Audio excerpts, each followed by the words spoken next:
मध्य Asia के हृदय में स्थित पामीर और तियान शान पर्वतों से घिरा ताजिकिस्तान एक ऐसा देश है जहां प्रकृति की सुंदरता इतिहास के पन्नों से मिलती है।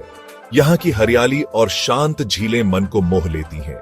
फारसी भाषा और संस्कृति का गढ़ माना जाने वाला यह देश अपनी समृद्ध परंपराओं और विविधताओं के लिए जाना जाता है। यहाँ की पारंपरिक वास्तुकला और सांस्कृतिक धरोहरें अद्वितीय हैं।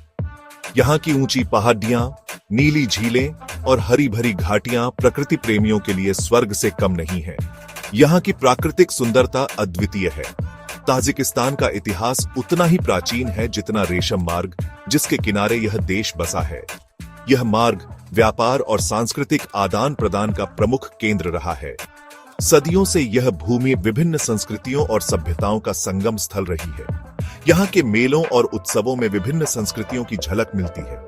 यहाँ से गुजरने वाले व्यापारियों, यात्रियों और विद्वानों ने अपनी संस्कृति और ज्ञान का आदान प्रदान किया, जिसने ताजिकिस्तान को एक अनोखी पहचान दी। इन यात्राओं ने ताजिकिस्तान की सांस्कृतिक धरोहर को समृद्ध किया। आजादी से पहले ताजिकिस्तान सोवियत संघ का हिस्सा था। सोवियत संघ के समय में यहाँ की संस्कृति और परंपराओं पर गहरा प्रभाव पड़ा। 1991 में सोवियत संघ के विघटन के बाद ताजिकिस्तान एक स्वतंत्र राष्ट्र बना। स्वतंत्रता के बाद से इस देश ने अपनी पहचान को पुनः स्थापित किया। स्वतंत्रता प्राप्ति के बाद से ताजिकिस्तान ने अपनी संस्कृति और परंपराओं को संरक्षित रखते हुए विकास की राह पर कदम बढ़ाया है। आज यह देश अपनी समृद्ध विरासत और आधुनिकता का अद्भुत संगम प्रस्तुत करता है।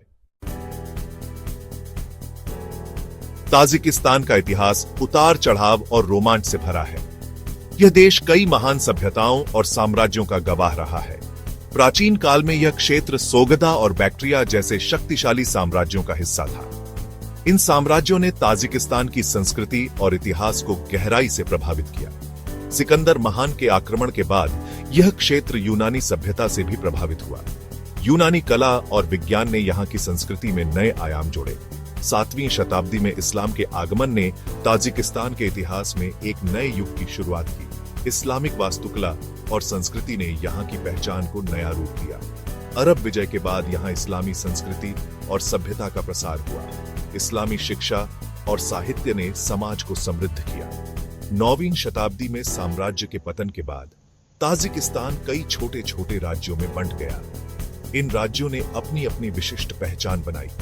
13वीं शताब्दी में चंगेज खान के नेतृत्व में मंगोल सेनाओं ने ताजिकिस्तान पर आक्रमण किया और उसे अपने विशाल साम्राज्य में मिला लिया। मंगोल शासन ने यहाँ की सामाजिक संरचना को बदल दिया। मंगोल शासन के बाद ताजिकिस्तान तैमूर लंग के साम्राज्य का हिस्सा बना। तैमूरी साम्राज्य ने यहाँ की कला और संस्कृति को समृद्ध किया। 16वीं शताब्दी में यह क्षेत्र बुखारा के खानते के अधीन हो गया। इस काल में ताजिकिस्तान ने एक नई राजनीतिक और सांस्कृतिक दिशा प्राप्त की। सदियों से ताजिकिस्तान विभिन्न शासकों और साम्राज्यों के अधीन रहा है। इस क्षेत्र की भौगोलिक स्थिति और समृद्ध सांस्कृतिक धरोहर ने इसे हमेशा से ही एक महत्वपूर्ण स्थान बनाया है। यहाँ शासन करने वाले कुछ प्रमुख शासकों में शामिल हैं, जिन्होंने इस क्षेत्र के इतिहास को आकार दिया। सिकंदर महान सिकंदर ने 4वीं शताब्दी ईसा पूर्व में ताजिकिस्तान पर विजय प्राप्त की। उनकी विजय ने इस क्षेत्र को यूनानी संस्कृति से प्रभावित किया। इस्माइल समानी 9वीं शताब्दी में इस्माइल ने ताहिरिद वंश की स्थापना की और इस क्षेत्र में स्वतंत्रता का झंडा बुलंद किया। उनकी शासनकाल में ताजिकिस्तान ने सांस्कृतिक और आर्थिक उन्नति देखी। महमूद गजनवी 10वीं शताब्दी में गजनवी साम्राज्य के शासक महमूद ने ताजिकिस्तान को अपने साम्राज्य में मिला लिया। उनके शासनकाल में इस क्षेत्र में इस्लामी संस्कृति का प्रसार हुआ। चंगेज खान 13वीं शताब्दी में चंगेज खान के नेतृत्व में मंगोल सेनाओं ने ताजिकिस्तान पर कब्जा कर लिया। मंगोलों के शासन ने इस क्षेत्र को एक नए युग में प्रवेश कराया। तैमूर लंग 14वीं शताब्दी में तैमूर ने एक विशाल साम्राज्य की स्थापना की, जिसमें ताजिकिस्तान भी शामिल था। तैमूर के शासनकाल में इस क्षेत्र ने कला और वास्तुकला में महत्वपूर्ण प्रगति की। 19वीं शताब्दी में रूस ने मध्य एशिया में अपनी सैन्य उपस्थिति बढ़ानी शुरू कर दी। रूसी साम्राज्य ने इस क्षेत्र में अपने प्रभाव को मजबूत किया। 1868 में ताजिकिस्तान का कुछ हिस्सा रूसी साम्राज्य में मिला लिया गया। इसने ताजिकिस्तान के राजनीतिक और सामाजिक ढांचे को बदल दिया। 1920 के दशक में सोवियत संघ के गठन के बाद ताजिकिस्तान सोवियत गणराज्य बन गया। सोवियत शासन के तहत ताजिकिस्तान ने औद्योगिकीकरण और आधुनिकता की दिशा में कदम बढ़ाए। इतिहास के विभिन्न दौरों में ताजिकिस्तान में विभिन्न धर्मों का प्रचलन रहा है। इस्लाम से पहले यहाँ बौद्ध धर्म, हिंदू धर्म और पारसी धर्म का प्रचलन था। 7वीं शताब्दी में अरब विजय के बाद इस्लाम यहाँ का प्रमुख धर्म बन गया। आज ताजिकिस्तान की आबादी का एक बड़ा हिस्सा इस्लाम धर्म का अनुयायी है। यहाँ मुख्य रूप से सुन्नी इस्लाम का प्रचलन है।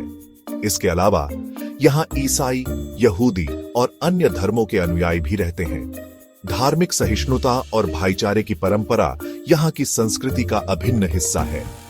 विभिन्न धर्मों के लोग शांति और सद्भाव के साथ एक साथ रहते हैं।